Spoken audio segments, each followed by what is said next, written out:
ধর্ষকের মৃত্যুর আগে ধর্ষী তাকে মৃত্যুবরণ করতে হয়। এটা হচ্ছে আমাদের সোনার বাংলাদেশ। একজন ধর্ষকের জীবনের মূল্যটা এত বেশি যে তাকে ফাঁসির মঞ্চে দাঁড় করা যাবে না। আমরা বাংলাদেশে কয়জন ধর্ষকের নাম জানি যাকে কঠোর থেকে কঠোরতম শাস্তি দেওয়া হয়েছে, যাকে ফাঁসির মঞ্চে দাঁড় করা হয়েছে? আমরা কি আদৌ কেউ জানি না। অথচ আমরা কতগুলো যারা যারা ধর্ষিত হয়েছে তাদের নাম জানি, অনেক বড়। এই লিস্ট আসলে অনেক বড়, বলে শেষ করা যাবে না। কুমিল্লার তনু, মাগুরার আসিয়া, 2 দিন আগেও কিশোরগঞ্জে 8ম শ্রেণীর একটি ছাত্রীকে বাসা থেকে তুলে নিয়ে ধর্ষণ করা হচ্ছে। বাবার হাতে মেয়ে ধর্ষিত হচ্ছে, ভাইয়ের হাতে বোন ধর্ষিত হচ্ছে। আমরা আসলে নিরাপদটা কোথায়? আমার মনে হচ্ছে আমরা যেন আইয়ামে জাহিলিয়া যুগে চলে গিয়েছি। মাঝে মধ্যে মনে হয় এর থেকেও খারাপ সময় আছি আমরা, কারণ ওই যুগে মেয়েরা অ্যাটলিস্ট সম্মান নিয়ে মৃত্যুবরণ করতে পারতো। জন্মের পরপর জ্যান্ত মাটিতে পুঁতে দেওয়া হতো, আর আমাদের ধর্ষণ করে নির্মমভাবে তারপর মৃত্যুবরণ করতে হচ্ছে।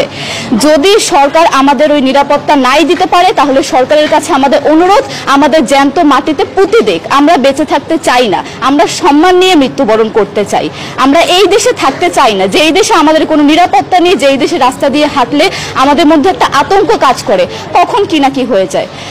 আইন উপদেষ্টা বললেন যে ধর্ষকের নাকি ফাঁসি দেওয়া সম্ভব হবে না, তাহলে নাকি নিরীহ মানুষকেও মাঝে মধ্যে ফাঁসিয়ে দিয়ে ফাঁসির ব্যবস্থা করা, মিথ্যা মামলায় ফাঁসিয়ে দিয়ে ফাঁসির ব্যবস্থা করা হতে পারে।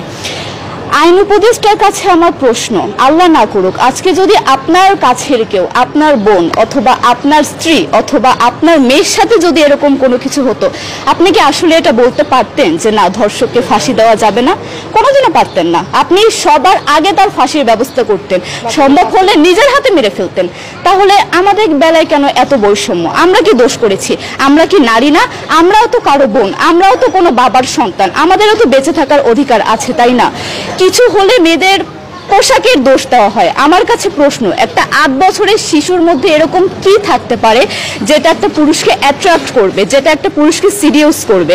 সেরকম হলে আসলে ধর্ষণ করা হতো সবসময় প্রাপ্তবয়স্ক মহিলাকে। কিন্তু আমরা আসলে পরিসংখ্যান গবেষণা করলে দেখতে পারি যে ধর্ষক সবচেয়ে বেশি করা হচ্ছে শিশুদেরকে, কিশোরীদের সবচেয়ে বেশি ধর্ষণ করা হচ্ছে। দৃষ্টিভঙ্গি পরিবর্তন করুন, চিন্তা ভাবনা পরিবর্তন করুন, ধর্ষকদের আইনের আওতায় আনুন। যদি আইন উপদেষ্টা অথবা প্রশাসন যদি ধর্ষকদের শাস্তির ব্যবস্থা না করতে পারে, আমাদের হাতে তুলে দেন, আমরা নিজেদের হাতে শাস্তি দিয়ে দিতে পারবো। এই সাহস আমাদের মধ্যে আছে। বেঁচে থাকার জন্য আমাদের যতটা কঠিন হতে হবে, আমরা কঠিন হওয়ার জন্য প্রস্তুত আছি। আমরা ফাঁসি চাই, ধর্ষকদের কঠোর থেকে কঠোরতম শাস্তি চাই। যতদিন না পর্যন্ত ফাঁসি দেওয়া হবে, যতদিন না পর্যন্ত ধর্ষকদের শাস্তির ব্যবস্থা করা হবে, আমরা আমাদের আন্দোলন অব্যাহত রাখবো।